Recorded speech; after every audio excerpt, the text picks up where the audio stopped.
You're listening to Science Coast with Mallory Havens and Chris White. And today I wanted to ask Chris about his research in a way, since we've already learned about mine and several other Lewis University faculty members. So Chris, a project that you were involved in was recently recognized by the European Physical Society as one of the greatest scientific breakthroughs in like forever. Oh, I don't know if I go that far, but yes, thank you. In 2023, the summer of 2023, the European Physical Society did give its highest honor to the Diabate collaboration for a measurement that we made that we released back in 2012. And so I was one of the co-editors for the paper that was published. I was also one of the project managers, on the executive committee, publication committee. So I was in the leadership of that experiment. So it was really exciting to see a paper where the words that were chosen, I was the one who chose those words. Nice. And one of the best compliments I've ever had professionally is I was at Fermilab shortly after the paper was released. And a number of neutrino physicists who were not affiliated with the Diabate collaboration were talking about the paper in my presence. They didn't know that I was co-editor of the paper. They just knew that this paper had been released. And they kept talking about how clear and well-written the paper was. Nice. And that's so a great compliment. So it was just like, yeah, thanks. I appreciate that. So I'm going to stop you there for a second to get clarification on two things. One, you have to define a neutrino. Two, it was for a measurement. What was this measurement? Yes. Okay, thank you. So a neutrino is one of the fundamental particles of nature. There aren't very many of them, and which is one of the reasons why I wanted to be a particle physicist. It's so that I could spend time learning about and studying the very basic building blocks of nature. And it goes back to that old Greek idea of the atom, where if you took something and split it in half and split it in half and split it in half and split it in half, eventually you would get to the point where you had something that you could no longer split. Right. And we refer to those as the fundamental particles of nature. And the neutrino is one of those. There are, I believe, 12, if I'm counting correctly. There are 6 quarks. And the quarks are what go into making up the protons and the neutrons. Right. And there are 6 leptons, of which neutrinos are 3 of the 6 leptons. And then the other 3 are the familiar electron, the muon and the tau. The muon and the tau particles can easily be thought of as simply more massive versions of an electron. And they will, if they are created in the universe, they very quickly decay down back to an electron. So the electron is, in some sense, the ground state of that. What are they created from? When does that happen? Energy. So the universe is filled with various types of energy, and mass is a particular type of energy. And in different types of interactions, sometimes the available energy can be converted into fundamental particles. Okay. I guess I believe you. And so there was a second, what did we measure? That was the second question. So as with elementary fundamental particles, there's things like, well, what's the charge of the particle? What's the spin of the particle? What's the mass of the particle? Neutrinos have other properties associated with them, referring to their mixing angles. So the 3 different species of neutrinos, the electron, the tau, and the muon flavored neutrinos, they can morph from one to the other. Okay. And that's called neutrino oscillations. And what we did is we were the first experiment to measure one of the mixing angles that defines how the neutrinos morph back and forth. And so you can they change mass while they morph? Yes, actually. It's a very complicated process because one of the mixing parameters is the difference of the mass between the species squared. So when you calculate the probability that this neutrino mixing is going to happen, you need to know, in some sense, what the magnitude of that oscillation will be. Like just if you have a wave, what's the amplitude of the wave? And you can think of the mixing angle as saying what the amplitude of this oscillation is. And then the frequency of the wave can be determined by the mass squared, which is you take the difference between the masses and you square it. So if it's moving from one flavor to another, then presumably you're doing something. But the other part about it is, from a quantum mechanical perspective, the masses aren't necessarily defined with the flavor. So instead of like an electron where you can say that the electron has a definitive mass, neutrinos, it's not obvious that the electron neutrino has a definitive mass because the neutrinos do actually oscillate between them. So there are 3 mass states, but we don't necessarily believe that the mass states have a one-to-one correspondence with the flavor states. Okay. And I understand that's rather esoteric, and it's a consequence of the quantum mechanical properties. So, okay. All right. Maybe.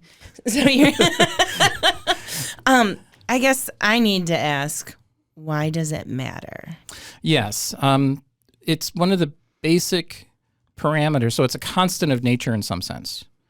And the history of science is to go through and measure all of these natural constants. And presumably once we have the values for all of the natural constants, then we can use those to make predictions for what's going to happen. Okay. And this was the last constant associated with neutrinos, other than the absolute mass states. What's the value of the mass states? We have a measurement of the mass differences, but we don't have an absolute measurement of the mass itself. Okay, that makes sense. States. Yeah. But because it's so small, and by measuring this, we then now have the ability to make predictions for why the universe might behave in the way that it does. And the ultimate question as to why we're interested in this is why the universe exists. I mean, seriously. Okay. Yeah. There's clearly an asymmetry. People may have heard about antimatter. And antimatter exists and matter exists. And if you believe in the Big Bang theory, then many theorists suggest that matter and antimatter should have been created in equal proportions. So that as the universe cooled, you would imagine that the matter and the antimatter would have annihilated and left no net matter in the universe, which would mean that you and I wouldn't be here today. Yet, we are. And if we look around the universe, there is no region of the universe that seems to be composed exclusively of antimatter. So as far as we can tell, the universe is only matter. So then the question is, why is there this asymmetry? We know that there's an asymmetry because we're here. Right. But we don't know the root. What is the cause of that asymmetry? And there have been no measurable experiments to explain the difference in a way which would allow us to predict that the universe would exist. So we have found very tiny differences between matter and antimatter, but not large enough differences to explain how we could have had such a large asymmetry between matter and antimatter in the universe. By measuring theta 1,3, which is the value that we did, you then open the possibility to future experiments. They know what type of an experiment to design and build to try to get at the matter-antimatter asymmetry which created the universe as we know it. So how do you, okay, I have questions about the Big Bang, like what made the Big Bang happen? Nobody has any idea. I know. You're not going to just solve it right now. But my question you can actually answer is, how do you measure that? Does it involve lasers? How do we measure the Big Bang? No. How do you measure theta 1,3? Yeah. So you look for the change in the flavor. So you look for a source of neutrinos where you know the flavor of the neutrino as it was created, and then you can do that by sampling the neutrino flavor close to its source. So with a laser. No lasers. Oh, sorry. Man. But there is light involved. And then what you do is you sample it again after it travels for a certain distance, so that it has an opportunity to oscillate into a different flavor. So you're looking at the flavor profile of the neutrinos at one point in respect to another point. And our source of neutrinos was actually antineutrinos, and we were getting them from the radioactive decay of fission byproducts. So we went to the Diabei reactor complex, which is just northeast of Hong Kong in mainland China. And so they have 6 reactor cores which are operating. And as those reactor cores operate, they produce a lot of fission byproducts, which are highly radioactive. And when the fission byproducts decay, they produce neutrinos, which then pass through our detectors. And if we can position detectors, which we did, relatively close to the reactor cores, meters, not 5 or 10 meters, but like 100 meters away, then we can get a feeling for what the neutrino species look like when they're coming out of the reactor core, and then we put another detector like a kilometer away and under a mountain, and then we look at how the evolution of the flavor profile then tells us what the mixing angle is. So what does that data look like? Is there any kind of like visual image that comes out of it, or is it all numerical? So what we did is we built these neutrino detectors, which are tanks of fluid. And if the neutrino interacts within the tank of fluid, it will have an inverse beta decay reaction where it produces a neutron and a positron. And in the course, we see the positron electron annihilation that happens soon thereafter. And then we actually put a certain type of isotope of gadolinium, which is a neutron absorbing isotope, in with the liquid. And so then the neutron, after it thermalizes, gets absorbed by the gadolinium isotope into an excited state, and then it radiates a very characteristic gamma ray. So the signature for the neutrino interaction is an E plus E minus interaction, which we see with photomultiplier tubes, and we can identify what that is, followed by a characteristic time length, because there's a characteristic time that it takes the neutron to get absorbed by the gadolinium nucleus, and the gadolinium nucleus relaxing with an 8 MeV gamma ray, and then we see that. Okay, that makes sense, because when you say you put a detector nearby, I'm like, what's so special about that? Kind of sounds like you just set a Geiger counter in your radioactive core.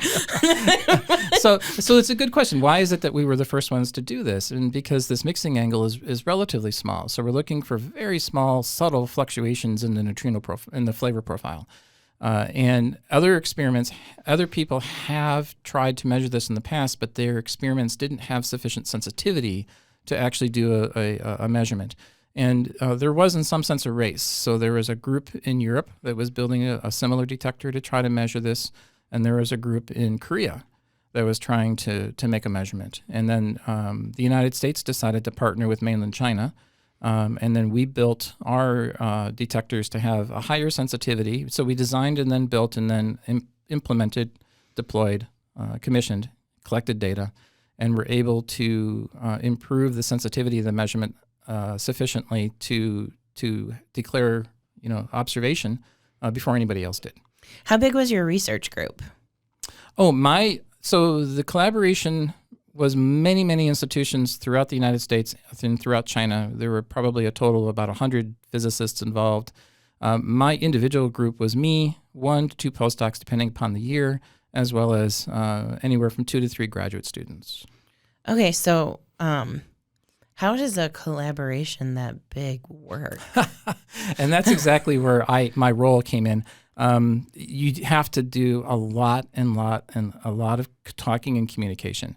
And so I was one of the project managers for the electronics data acquisition system and offline systems. And then there were other project managers who were involved with, the scintillator, and there were other project managers who were involved with the civil construction, and then other project managers that were involved with the physical detector structure. And so there's lots of engineers, there's lots of scientists, and each person is doing their individual piece, and then we come together on a regular basis just to make sure that when we assemble it, it's actually going to perform in the way that we expect it to.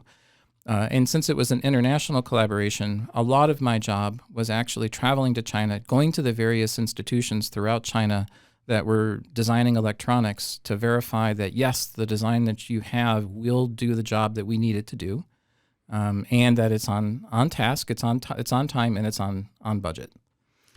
So do all of the 100 physicists or so have their name on the publication? Yes. Okay. And in our community, in the particle physics community, it tends to be alphabetical. So interesting. Your position in the author list is simply based on your the first letter of your last name.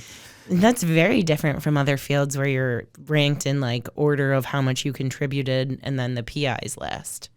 Exactly. Yeah. And so it is more complicated, which is why when I was talking about being at Fermilab and listening to my colleagues talk about the paper, they had no idea that I had actually that I was the co-editor of that publication.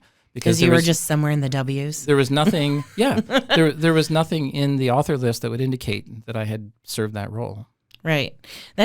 Were you corresponding author? Do you do that in the particle physics world? Since the experiment was hosted in China, the corresponding author was my co-editor, Jun Chao. Okay. And so it was decided that, for political reasons, China was the host country for the experiment, and so the Chinese scientist who was the co-editor would be the corresponding editor. So what about the reactors in China were special that you could do it there and not here? There was a proposal. So when I was looking to join one of these experiments, there was a proposal to do a similar experiment in the United States, actually here in Illinois. And the government, the U.S. government, made a choice. So there were two groups. One group was the group that was proposing to work with the Chinese, and then the other group was the group proposing to do the entire experiment here in the U.S. If you want my cynical answer, I would say that the Department of Energy was looking for a way to maybe save a little bit of money. So they said, if we pick the U.S.-China collaboration, then the Chinese are going to pay for all the civil construction, and they'll pay for half of the detector system. Yet we still get the science done. So we're going to go that way. Yeah, all right. That makes sense. Budgetary issues. Yeah. So even though there were travel expenses associated with working in China, overall, the U.S. paid a lot less in order to get this result than it would have if we just tried to do the entire thing on our own. Nice. Well, thank you for sharing that little bit of particle physics with us. The views, thoughts, and opinions expressed are the speaker's own and do not represent the views, thoughts, and opinions of Lewis University, but they do of the European Particle Physics Society. No, they don't. The material and information presented here is for general information purposes only. The Lewis University name and all forms and abbreviations are the property of its owner, and its use does not imply endorsement of or opposition to any specific organization, product, or service. This podcast was produced in the WLRA podcast studios at Lewis University. Visit lewisu.edu for more information about Lewis University. You've been listening to Science Coast with Mallory Havens and Chris White. Thanks for listening. Bye.